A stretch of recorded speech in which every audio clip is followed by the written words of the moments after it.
साथियों, मैं आशीष मोहन एक बार फिर से आपका स्वागत करता हूं और कंटिन्यू टॉपिक को रखते हुए जो शिशुनाग वंश है इसी में हम जो है कंटिन्यू करेंगे।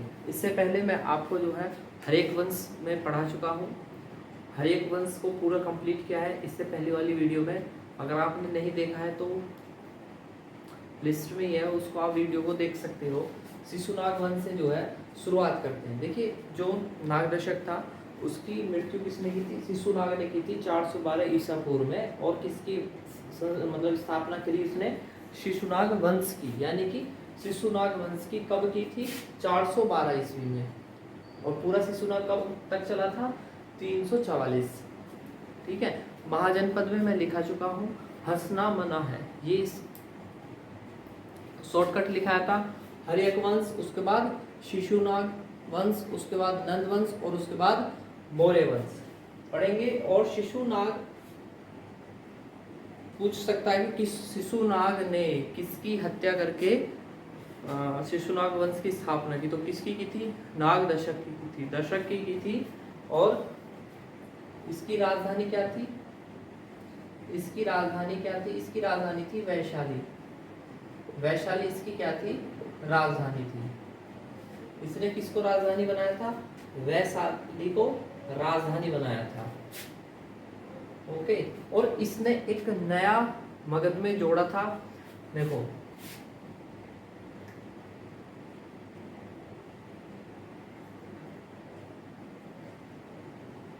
ये समझो, ये मगध था, मैं बता चुका हूँ कि पूर्व यूपी, बिहार का क्षेत्र, बंगाल का क्षेत्र। और उसने देखो एक जगह थी एमपी में, जगह थी एमपी में, उसका नाम था अवंती। उसका नाम क्या था? अवंती उसका नाम था। अवंती को जीता। यानी कि इसने क्या किया था कि इसने अवंती को जीतकर इसको थोड़ा सा बड़ा कर दिया, यानी कि अपने साम्राज्य को बढ़ा दिया था। किसको जीता था? अवंती को जीता था। ठीक है। ऐसे प्रश्न आ सकता है कि अवंती राज्य किस में मिला? मगध में मिला। अवंती को किसने जीता था? शिशुनाग ने जीता था। और राजा कौन थे वहां? राजा कौन थे? प्रघोत राजा थे वहां। प्रघोत को हराया। प्रघोत को हराया। ये भी प्रश्न अगर पूछ सकता है कि शिशुनाग का अवंती के लिए किससे युद्ध हुआ था? प्रघोत का हुआ था। किसका हुआ था जी? प्रघोत का। प्रघोत को हराया और अवंती को किसमें मिला लिया था? मगध में मिला दिया था। इसके बाद शासक बना कालशोक। कालशोक शासक बना। इसकी मृत्यु हो गई थी किसकी? शिशुनाग की। ऐसे नहीं हुई थी, मतलब एक जैसे उम्र का पड़ा होता उसमें ही मान सकते हो गई थी। और जो शिशुनाग था उसकी मृत्यु हुई, आप ऐसे लिख लो यहाँ। इसका जो संस्थापक था खुद शिशुनाग। खुद कौन था? शिशुनाग था। राजधानी उसकी वैशाली रही। और कब से कब तक चलाया उसने? 412 से 394। 412 से 394। 394 में उसकी क्या हो गई? मृत्यु हो गई। और उसका जो पुत्र था, किसका पुत्र था? शिशुनाग का जो पुत्र था कालशोक, अब वो गद्दी पर आ गया। तो कितने साल रहा है वो? 12 वर्ष है। 18 वर्ष जो है शिशुनाग ने किया। अब कौन आ गया? कालशोक। कालशोक का 366। देखो, कालशोक के बारे में प्रश्न भी पूछा गया है, मैंने देखा था एक प्रैक्टिस सेट में कि बौद्ध संगति से प्रश्न था कि द्वितीय बौद्ध संगति किसके शासनकाल में, तो किसके में हुई थी? कालशोक। लिखेंगे द्वितीय बौद्ध संगति। द्वितीय बौद्ध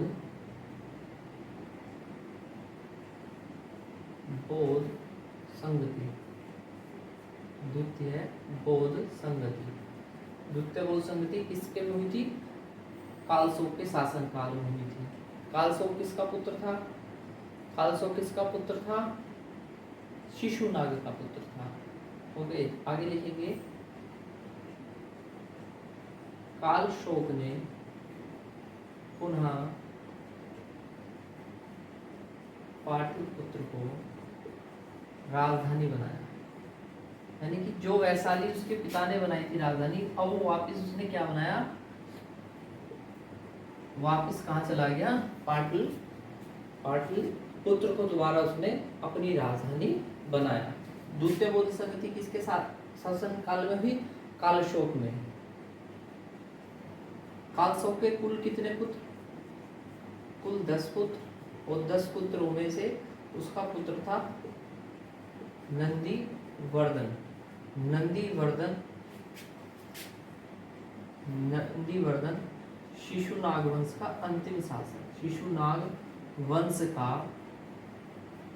अंतिम शासक, अंतिम शासक था, अंतिम शासक था। ठीक है, इतना ही इसके बारे में, छोटा सा है, ज्यादा इसके बारे में नहीं आता, पूछ लेता है, जो जो इम्पोर्टेंट लगा वो मैंने आपको बता दिया। अब इसके आगे पढ़ेंगे नंद वंश, इसके आगे आप पढ़ेंगे नंद वंश, नंद वंश,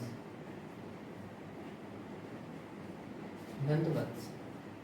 ठीक है, तो 366 में कौन बना था, नंदीवर्धन बना, और नंदीवर्धन कब तक रहा, नंदीवर्धन रहा 344 तक, ये भी लिख लेंगे 344 ईसा पूर्व तक ये रहा।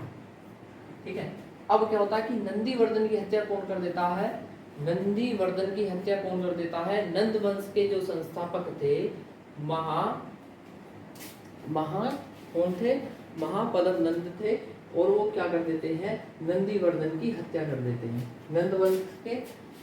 नंद वंश था, कब तक चला, 344 में इसकी मृत्यु हुई, तो 344 से 344 ईसा पूर्व से 343 ईसा पूर्व से 323 ईसा पूर्व तक कौन रहा, नंद वंश का साम्राज्य रहा। किस पे रहा, मगध पे रहा। किस पे रहा, मगध पे रहा। संस्थापक कौन थे इसके, इसके संस्थापक कौन थे, तो नंदीवर्धन की हत्या किसने की थी, महागणानंद ने की थी। किसने की थी, महापद्म नंद ने, महापद्म नंद ने। तो महापद्म नंद ने किसकी हत्या करी थी, नंदीवर्धन की हत्या कर किसकी स्थापना की, नंद वंश की स्थापना की।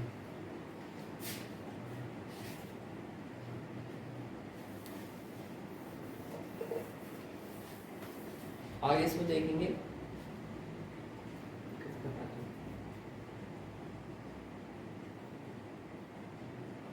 हाँ जी, इनके कुछ अन्य नाम किसके, महापद्म नंद के कुछ अन्य नाम, जैसे उग्रसेन,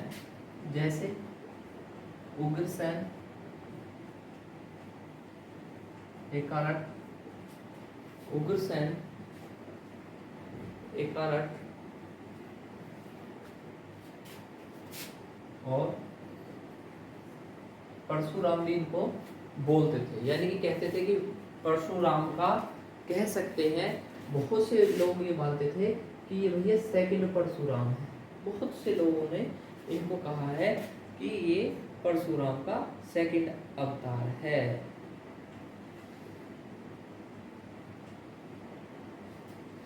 ठीक है, तो इनको परशुराम कहते थे, लेकिन पूरा नाम था परशुराम। इनका पूरा नाम था परशुराम, इनका नाम था। एक बार थोड़ा सा इसी में ही से रिपीट एक बार देख लो। नंद वंश की स्थापना किसने की थी, महापद्म नंद ने की थी। महापद्म नंद ने किसको मारकर की थी, किसकी हत्या की थी, इन्होंने की थी नंदी की। इन्होंने किसकी की थी, नंदीवर्धन की जो है हत्या कर दी थी, हत्या कर दी थी। इनके समकालीन कौन था, इनके समकालीन, देखो जब इनका साम्राज्य था तो उसी दौरान कौन था, पाणिनि।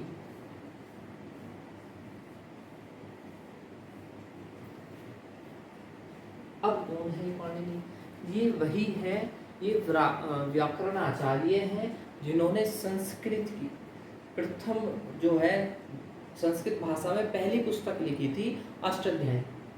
इसलिए मैं आपको लिखा रहा हूँ, इन्होंने पहली बुक लिखी संस्कृत भाषा में और उसका नाम क्या था, अष्टाध्यायी। पाणिनि है, इनके समकालीन पाणिनि थे। पाणिनि कौन थे, ये एक व्याकरण आचार्य है, व्याकरण आचार्य है, व्याकरण आचार्य है। और इन्होंने क्या की, इन्होंने ही लिखेंगे इसमें संस्कृत भाषा में प्रथम पुस्तक कौन सी पुस्तक, अष्टाध्यायी। कौन सी, अष्टाध्यायी लिखी, अष्टाध्यायी लिखी। इन्होंने लिखी, पाणिनि जी ने लिखी, व्याकरण आचार्य थे, व्याकरण आचार्य थे। अब इतना ही है। महापरानंद के इनके कितने पुत्र थे, जो 8 पुत्र थे। महापरानंद के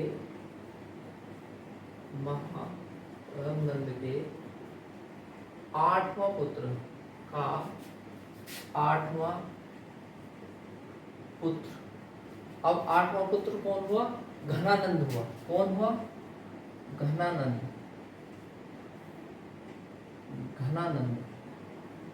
घनानंद 8वां पुत्र घनानंद को ये कह सकते हैं कि अंतिम शासक रहा। घनानंद जो था वो क्या रहा, इनका अंतिम जो है शासक रहा, उत्तराधिकारी रहा। उत्तराधिकारी लिख लो, उत्तराधिकारी। ठीक है, किसका था, महापद्मनंद का 8वां पुत्र घनानंद क्या था।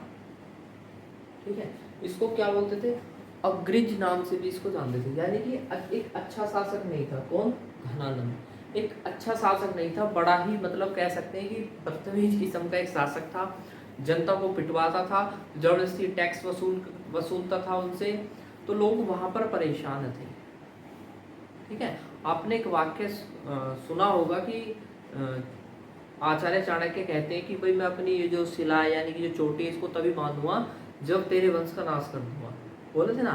तो ये किसको बोला था, इसी घनानंद को उन्होंने बोला था, इसी घनानंद को बोला था। और इसी के शासनकाल में, इसी के शासनकाल में कि कौन आया था, सिकंदर आया था, सिकंदर भारत आया था इसी के शासनकाल में। काफी बार पूछा गया है, पूछ भी सकता है और पूछेगा भी कि सिकंदर भारत किसके शासनकाल में आया था, या मगध के कौन राजा थे। तो भैया मगध का जो राजा था वो था घनानंद था। कौन था, घनानंद था। और बड़ा ही मतलब क्रूर शासक रहा है, जिसने मतलब अपनी प्रजा पर जो है काफी अत्याचार करे। और जब देखिए चाणक्य कहाँ रहते थे, चाणक्य रहते थे तक्षशिला। अब तक्षशिला कहाँ है, देखिए तक्षशिला कहाँ है, तक्षशिला है पाकिस्तान में। ठीक, उनको पता था कि मगध साम्राज्य बड़ा साम्राज्य है, उस पर अब जो है शासक जो है ये सिकंदर अटैक करेगा या करेगा। तो सबने क्या किया कि भाई वहाँ चलते हैं, कहाँ, मगध जाते हैं। और जब जैसे इनको पता चला कि भाई घनानंद है वहाँ और बड़ा ही ऐसा है, तो फिर चाणक्य आए थे।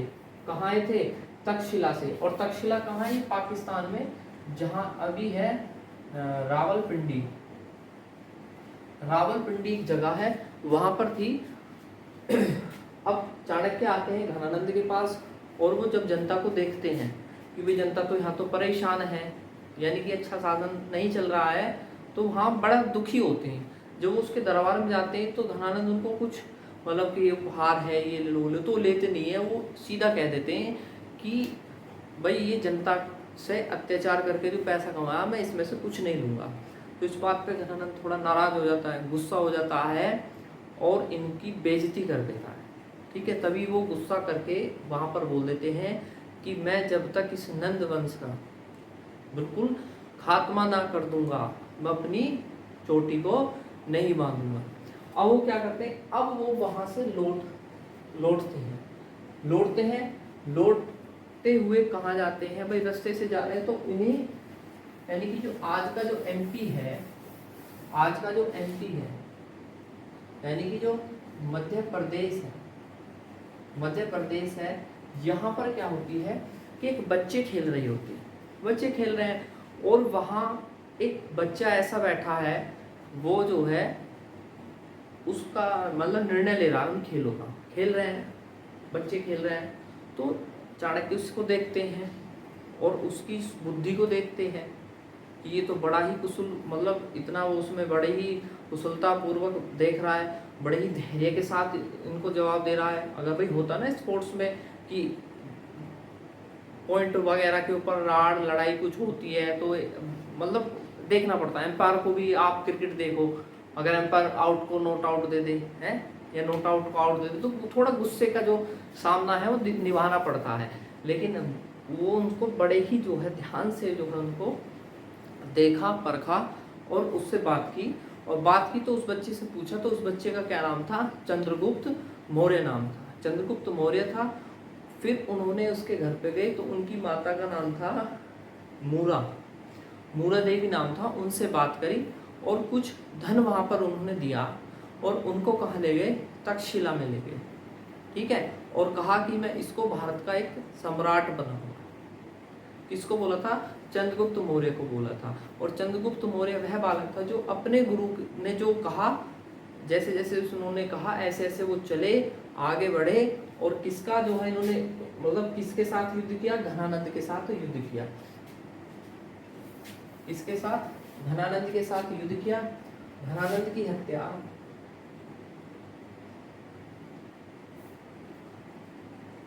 घनानंद की हत्या चंद्रगुप्त मौर्य ने की, चंद्रगुप्त मौर्य ने, अब चंद्रगुप्त मौर्य ने की और चंद्रगुप्त मौर्य ने की, और किसका किया, मौर्य वंश, मौर्य वंश, मौर्य वंश की स्थापना, मौर्य वंश की स्थापना, मौर्य वंश की स्थापना। तो चंद्रगुप्त ने कब की इसकी हत्या, इसकी हत्या की 321 ईसा पूर्व, हत्या कब की, 321 ईसा पूर्व इसकी हत्या करी, इसकी करी घनानंद की, चंद्रगुप्त मौर्य, घनानंद की हत्या चंद्रगुप्त मौर्य ने की और मौर्य वंश की स्थापना करी। इन्हीं के समकालीन कौन आया था, किनके, घनानंद के ही तो समकालीन आया था कौन, सिकंदर, अभी तो बताया था ना, सिकंदर आया था। थोड़ा सा सिकंदर के बारे में,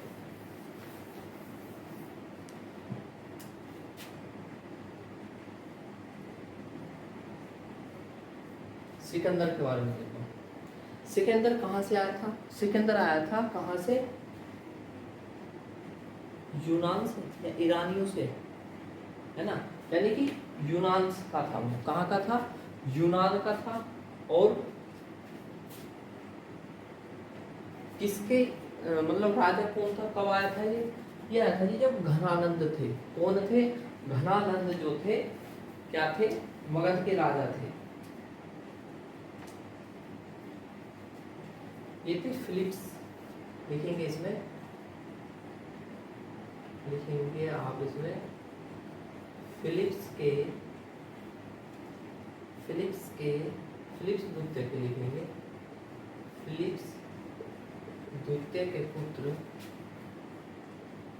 सिकंदर तृतीय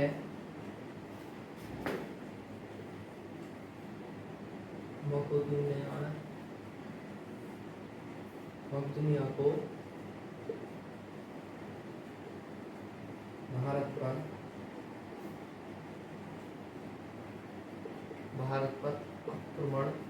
आक्रमण करने के लिए राजा अम्बी, ठीक है, भारत पर आक्रमण कब किया था, 326, लिख लेंगे इसी में, 326 ईसा पूर्व, 326 ईसा पूर्व। अम्बी कौन थे उस समय, अंबी कौन थे? तक्षशिला के।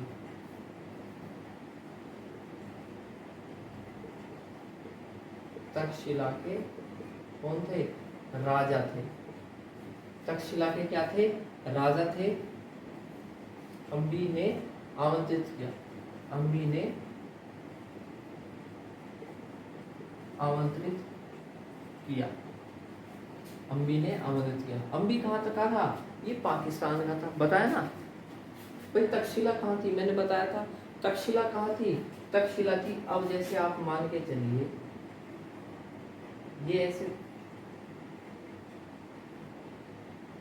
यहाँ था, रावलपिंडी यही तो थी, मगध यहाँ पे था, है ना। तो वो चाहते थे कि इधर आक्रमण हो, इसलिए क्या किया कि अंबी ने इनको जो है आमंत्रण किया कि आप भारत पर आओ और भारत आओ और उस पर आक्रमण करो, ठीक है। तो इसीलिए अंबी को भारत का प्रथम देशद्रोही कहा जाता है। प्रथम देशद्रोही कहा जाता है। प्रथम देशद्रोही कहा जाता है। किसको कहा जाता है? अंबी को। अंबी ने ही तो आमंत्रित किया था सिकंदर को कि भैया भारत आओ, यहाँ आओ और भारत पर आक्रमण करो, ठीक। लेकिन यहाँ क्या हुआ था कि भारत और पाकिस्तान की सीमा पर नदी है कौन सी? व्यास। कौन सी नदी है? व्यास नदी है।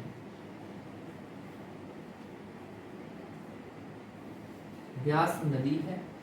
व्यास नदी को सिकंदर की सेना ने पार करने से मना कर दिया। पार करने से मना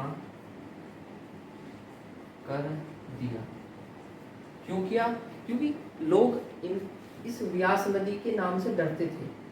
भाई जैसे कहते ना कि धारणा की माथे से सिक्का लगा के स्कूल में डाल दो, मनोकामना पूरी हो जाए, ऐसी वहां पर उस समय की कुछ ऐसी प्रथाएं थी कि भाई जो इसमें गया है वो डूब गया है, वापस नहीं आया है, या जो इसमें पैर भी रख देगा तो उसका 10 दिन बाद पैर गल जाएगा, कट जाएगा, यानी कि इस प्रकार से इनको डराया था।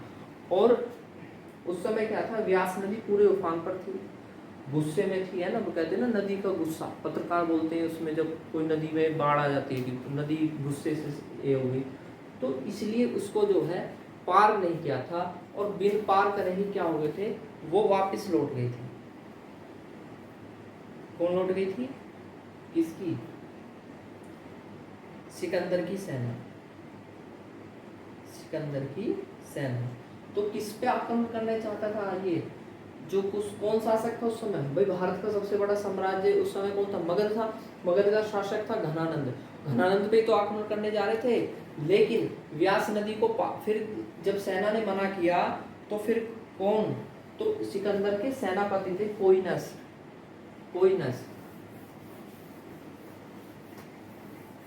तो लिखेंगे सिकंदर क्या था कि सेनापति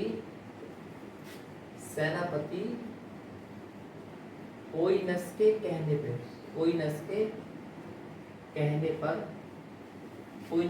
पर वापस लौट गया।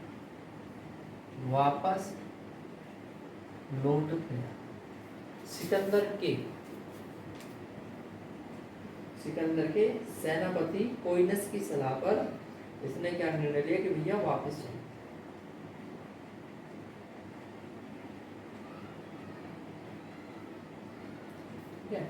कुछ सिकंदर के बारे में। हालांकि सिकंदर ज्यादा दिन नहीं रहा, कुल वह भारत में कितना रहा? भारत में 19 महीने रहा, ठीक है। सिकंदर का गुरु कौन था?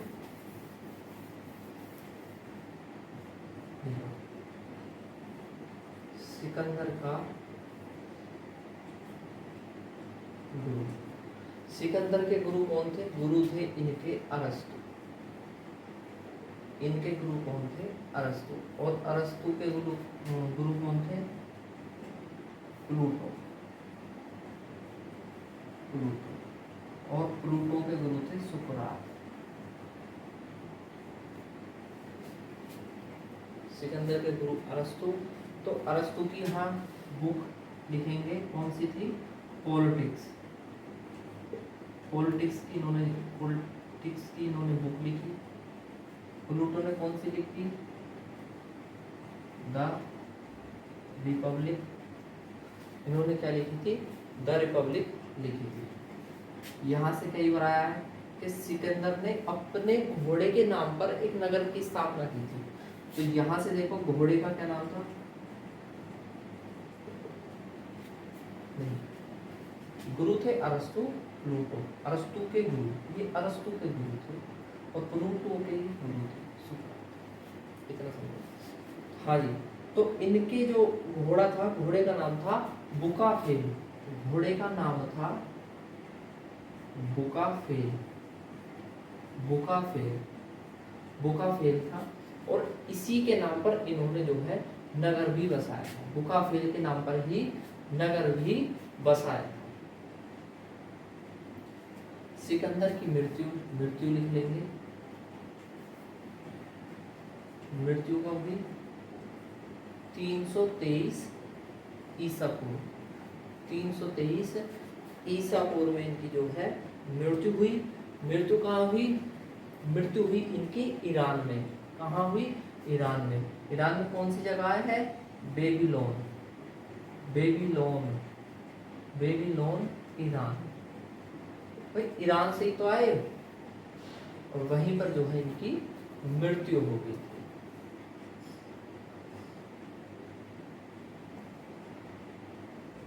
ठीक, इनकी पत्नी का और नाम लिख लो। पत्नी का नाम था इनकी का रैप्सोना। रैप्सोना, रैप्सोना, वो रैप्सोना। रैप्सोना इनकी पत्नी का नाम था। मकबरा, मकबरा इनका मिस्र में। मकबरा है इनका मिस्र, अलेक्जेंड्रिया में। मिस्र, मिस्र, मिस्र,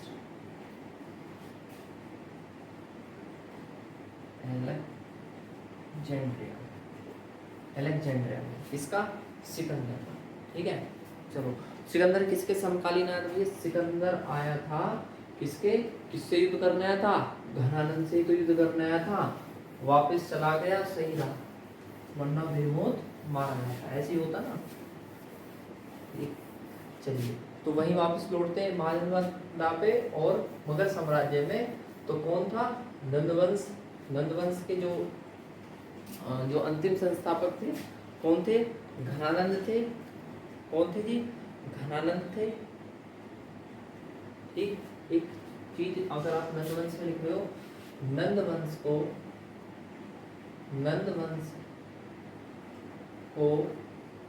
नववंश भी कहा जाता है। नंदवंश को नववंश भी कहा